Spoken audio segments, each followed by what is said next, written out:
Hello, hello, hello. It is Cassandra Terry, your manifesting miracle maker, and today is Focus Friday.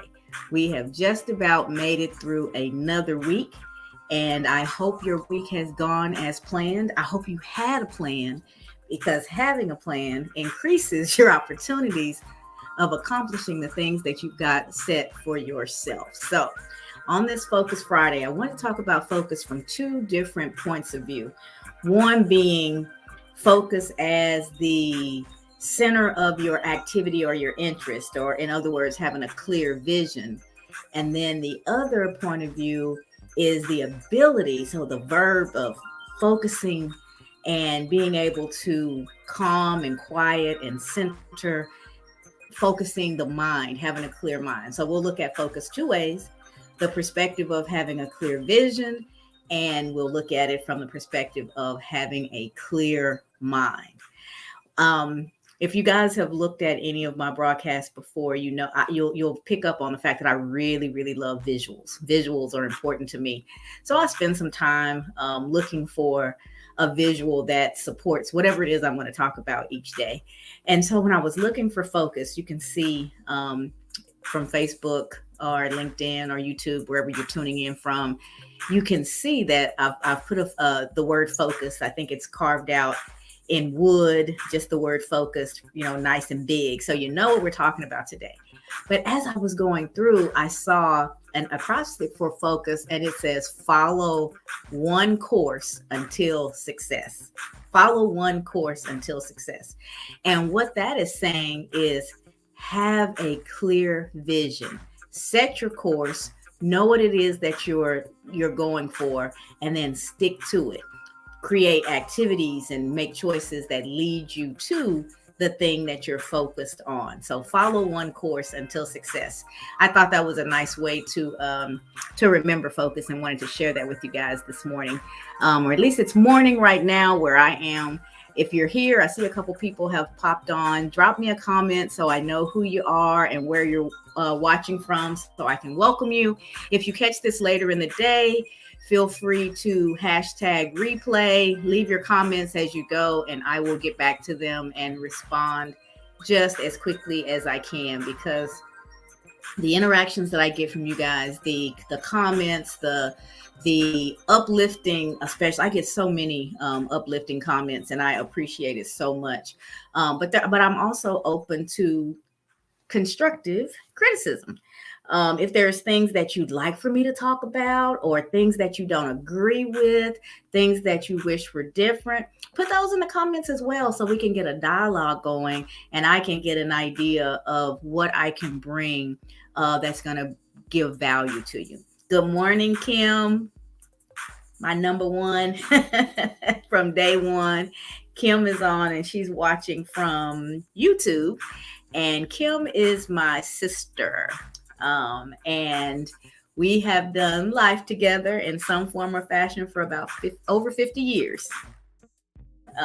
We love each other dearly. We love hard. We fight hard, but we are sisters, and we're going to stick together in some form or fashion, no matter what. And so every time she pops up, it does my heart good, and I'm so glad that connection is here, and the support is here and ongoing. So Kim, if there's anything that you want to add as we talk about focus, I'm all ears or all eyes, because I'm actually watching the comments. So feel free to share, and there may be someone else on as well, I'm not sure, but feel free to drop a note so I know that you're here. So focus, let's get back to the topic. Our focus is the center of our attention. It's the center of our activities, the center of our interest. So when you focus on something, you are taking your energy, your resources, and pouring it into that thing, or at least into the direction of that thing. And why is that important? Why does that matter? It's important because what you focus on is what you attract. What you focus on is where your energy, where your resources, where everything goes, and that is what you're most likely to accomplish. We talked earlier in the week about, is the glass half empty or glass full or half full? Yes, It's both, depending on your perspective. So if you're focused on the emptiness, then it gets difficult to keep going. You're seeing lack, you're seeing want, you're seeing where things are not going the way that you want. And so that is depressing, it can be debilitating, it can be frustrating. But if you look at that same glass and you see that it's half full, then you see the value in what you have in hand right now. There's always the opportunity to have more. There's always the opportunity for things to be different, to go differently. But when you can focus and be grateful and have value in what you have right now, then you don't hold on so tight. You're not so worried about the rest of the glass being empty that you're afraid to drink what's in there already.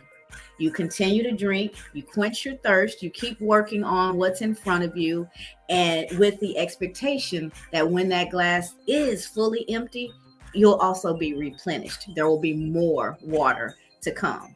And how do you get that more water? By focusing on the water, not focusing on the air that's filling up the other half of the glass. If you want more air, focus on the air. If you want more water, focus on the water. You're the container, you're the glass. And as the container, you've got to decide where you're going to put your focus, because that's going to determine how your day is going to go and eventually how your life has gone. So focus on what it is that you want more of, not what it is that you don't currently have. It's a mindset shift, and it'll lighten your load, and it'll help you keep putting one foot in front of the other. The other thing about focus is your focus is your destination. Where is it that you are trying to go? What is it that you are trying to accomplish? You need to be crystal clear about that. Crystal clear. You've got to know if you take an Uber and all you tell the Uber is that you want to go to Dallas, they can take you to Dallas, but have you really arrived anywhere? There's still a lot of pinpointing and a lot of opportunities to arrive at a destination that's going to get you what it is that you're actually after. When you get to Dallas, what are you trying to do? Are you looking for something to eat? Are you looking for a place to sleep? Are you looking for a place to shop? Are you looking to spend some time with friends and family? You've got to narrow that focus so that you know exactly where it is you want to go. Otherwise, you can end up in the neighborhood, you can end up close, but you don't actually get what it is that you're after. And that's why sometimes you'll see people who have on the outside what seems like a really wonderful life, but there still seems to be some uneasiness, some dissatisfaction. They probably never plotted the course. They probably never determined what it was that they were actually after. So they may grab a lot of things. They may have a lot of opportunities. There could be stuff and things and people all around. And instead of that person is quite unhappy or dissatisfied with their life because they don't have anything to measure it against. So you've got to start with the end goal in mind. What are you focused on? What do you want to accomplish? Then when you're clear about that, you're clear about when you've got it. You know when you've accomplished it. You know when it's time to celebrate. So that's the ultimate celebration. You've accomplished the goal in hand. But in order to get there, set little milestones along the way. Okay. So if your goal is to write a book, it's rare. It can happen, but it's rare that someone would sit down in one sitting and write a book from cover to cover, from beginning to end. It can happen, but it's not typically how it happens. So if your goal is to write a book, that's the end goal. That's the big celebration. But what are the little milestones along the way that are going to get you there? How about I decide that I am going to just write free form, whatever comes, because I don't know what I want to write about quite yet. I'm not clear. So I decide that every day for 30 minutes, I am going to just write and see what comes out. That's a milestone. Now you're writing every day for 30 minutes, and that's going to move you towards that end goal of writing a book. And then after you've written for a while, you decide, I'm going to spend the weekend and I'm going to read everything that I've written. And I'm going to create an outline. I'm going to come up with the key points of what I've written so that I know kind of what my book is going to be about. And then you pen that outline. And then you say, every day I'm going to start working through this outline, and I'm going to write so many words every day. And then you decide, okay, I've done that. Now I'm going to make sure that my chapters work. I'm going to start proofreading. I'm in that stage of the journey. I've written it all down. I've outlined it. I've filled out my outline. The chapters look good. What do I call my book? I've got to come up with a title. And then you've got your book. It's written. It's titled. Okay, I need some graphics. What's going to be on the cover? Who am I going to thank? How does this all get packaged together? Now I need to reach out to somebody and say, hey, look at this wonderful work I've done. I need to learn how to get it published. Am I going to publish it myself? Am I going to work with an agent? What am I going to do? Milestones along the way. Each one of those things gets you closer to your end goal of creating this book. But if you wait until the book is written to ever stop and celebrate, you may lose the momentum. Those little celebrations along the way remind you that it's happening. We get so busy with doing so many things at once that we lose focus. And that's what we're talking about today is focus. And we forget to celebrate the milestones along the way that's moving us toward that big end goal. So that's your first focus, the center of your activity or your interest. In today's example, it was the writing of a book. The other way that I told you I wanted us to look at focus this morning, so that was clear vision. The other way is clear mind. One of the ways that we need or a tool that we need to establish in order to focus on our goals and to actually stick to them and get there is controlling our mind. So tomorrow I'm going down to a university and I'm running a breakout session at several breakout sessions at their leadership conference. And I woke up early this morning and that's all was on my mind because even though I had my presentation written, I hadn't created any notes and some of the things that I want to give to the students and things like that. So it's tomorrow. So I had to be focused in on exactly what it was that I wanted to do. But even though it was 5 something in the morning, I kept hearing the different beeps on my phone because different applications have different beeps. So I immediately know it's a text message, it's an email, it's something coming from my blog. I can hear it. And so different thoughts are coming up every time there's a beep. And then as I do things, I may type something or write something, which would make me think about something else. And now I'm trying to jump over to that thing. So even though I have a clear vision, I have to get my presentation ready in order to present and do a good job for the students tomorrow. I didn't have a focused, clear mind. Too many things were going on. So I had to silence my phone. I had to tell myself that I'm not going to do anything else. I'm not getting up from my seat for any reason until I get my note cards written out, because writing it down for me helps me to remember what's on every slide. So I'm not looking at the laptop or the projector. I can actually connect with whoever I'm talking to. I'm better freeform than dealing with the structure of slides and stuff. So that's a work in progress because that's something I know in myself that needs to be improved. So I made myself get those slides together and I made myself sit down. But in order to do that, I had to make some decisions. I had to decide that I was going to focus on the task at hand, which included clearing out all the distractions. I had to get rid of them. Phone had to go. All that beeping and noise had to go. Other thoughts were arrested because I told them I will not deal with you until I finish the task at hand. I was intentional about it. And I focused on what it was that I was trying to accomplish. And we can all do that. But I think sometimes we allow our thoughts to just run rampant and we forget that we're in control of all of that. If we'll just take control, take the reins. And I said earlier this week, we've got to get comfortable talking to ourselves, even if it's just an internal. But sometimes I talk to myself out loud and my husband does quite a bit. Just say it. I'm not doing that right now. I'm only focused on getting these note cards done. And everything else just has to wait and commit to that. Sometimes hearing yourself say it out loud just helps you hone in that much more. And if just something like that is not enough, there are things that you can do. You can just close your eyes for a few minutes. Take some deep breaths. Inhale through your nose, exhale through your mouth, and do maybe 4 or 5 of those. And the whole time that you're doing that, think about the task that you're about to focus on. Start to focus on that item. Let your mind, your breathing, your energy, everything start to go into that thing, and learn to focus and quiet the mind. It's hard for us in the age that we live in, because we get short sound bites of information all the time. A TikTok, they tell us all the time that if you can keep your videos to like 7 to 11 seconds, they're more popular. Well, y'all know that's not me. I'm too chatty for that. But that's how you build up an audience, and how the algorithm keeps pushing your stuff out there more and more, because it's short and sweet. And that's what we have an attention span for. It wasn't always that way, but TV, radio, smartphones, all the things that give us those little quick sound bites have shortened our attention span.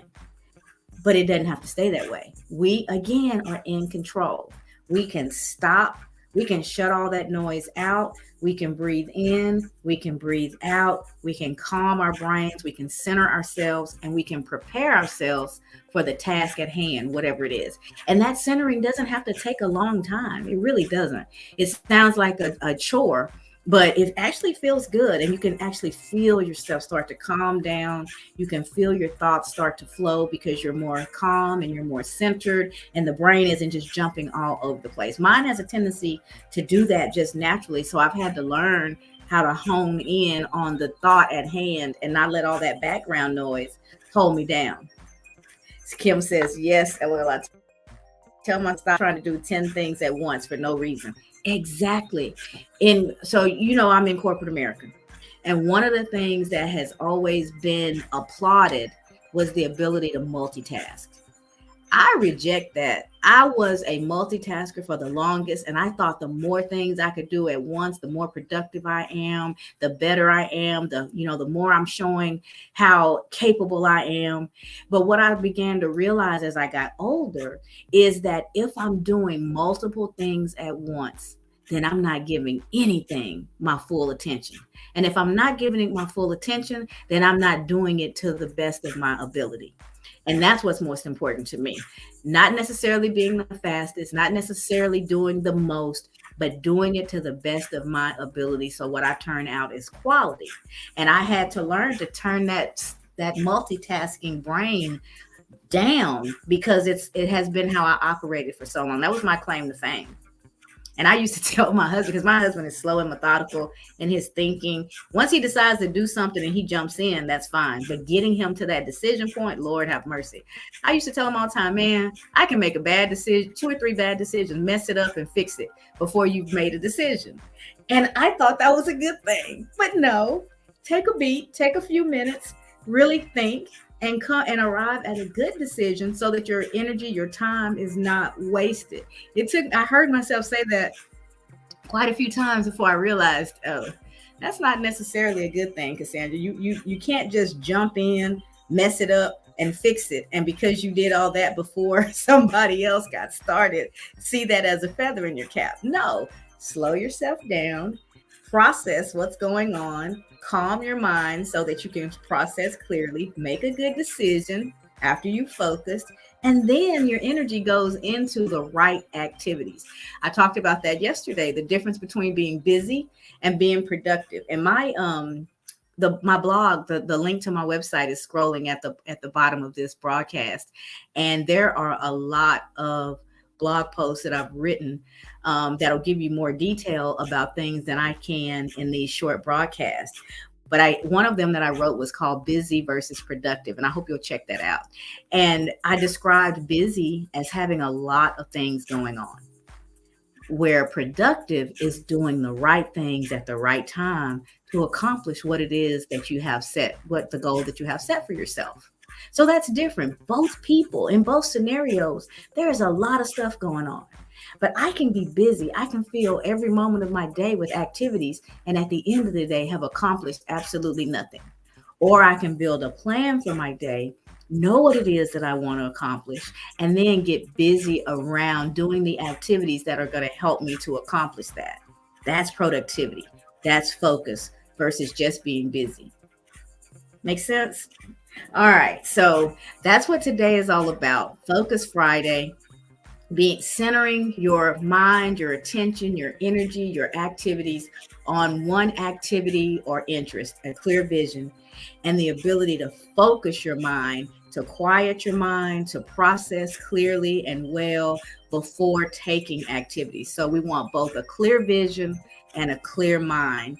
And the acrostic that I had mentioned earlier for focus that I found was follow one course until success. So stick to the course at hand. Sometimes we get frustrated and give up right before we win because we've been at it, and it just seems like nothing's going our way, or it's taking too long, and we throw in the towel and we miss completing the activity or hitting that goal. And that's why those milestones that I talked about in the example of writing a book, those little milestones along the way, setting those so that you don't just have the end goal in mind, but you've got your pit stops, you've got your places where you can check some things off, and you celebrate each one of those along the way.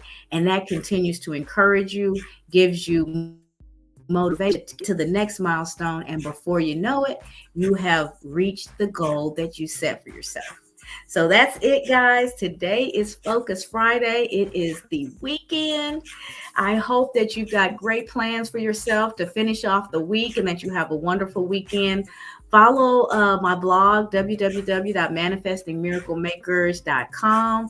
Look at the all the information that's there, lots of blog posts and things that I think will be helpful for you. And I will be back on Monday morning where we will again talk about mindset. So have a wonderful weekend, and I will see you guys next week. Thank you for joining.